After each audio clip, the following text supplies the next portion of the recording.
is one group that has to be at Target Field throughout the year, whatever the weather, and often at all hours. Our Derek James shows us the aggressive off-season work that must be done to prepare the ballpark for another season of Twins baseball.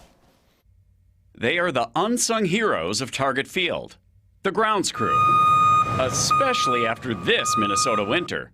It's been as bad as any year. We first caught up with Twins head groundskeeper Larry DeVito on March 15th, a little more than 3 weeks ahead of opening day. We're melting snow up there, gate 34.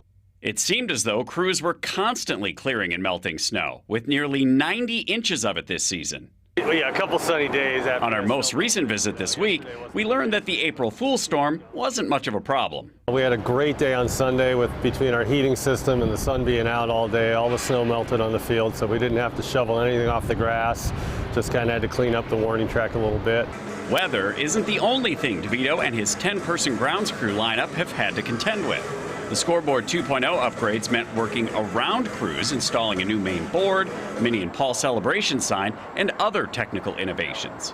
After the cranes and other heavy machinery were off the field, the outfield sod was replaced, and recently 5,200 sea green juniper plants were put up for the living wall, which is one of the largest in the country. Some of the most intricate work the grounds crew does is the transitions from the infield grass to the dirt, and then from the dirt to the outfield grass. It's all handwork, it's all skill work. It's not like some big machine can just handle that. You've got to get the rake and the texture of the dirt right and walk it with a roller and hand, just detail, because the ball roll and ball bounce, especially at the speed that these guys play at, it's pretty critical.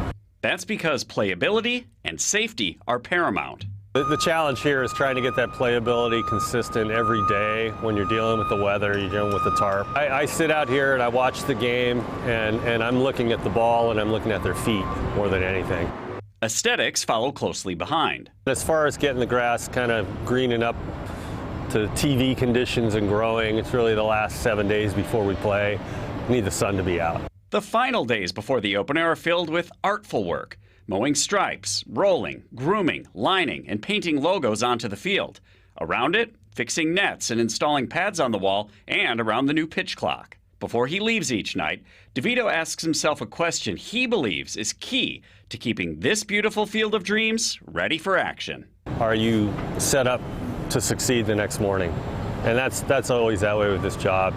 At Target Field, very much ready. Derek James, WCCO News. Along with the grounds crew, the Twins bring in around 12 people from a pool of 30 for the game time tarp crew. DeVito says after the first 2 or 3 home games, the routine becomes a little less hectic.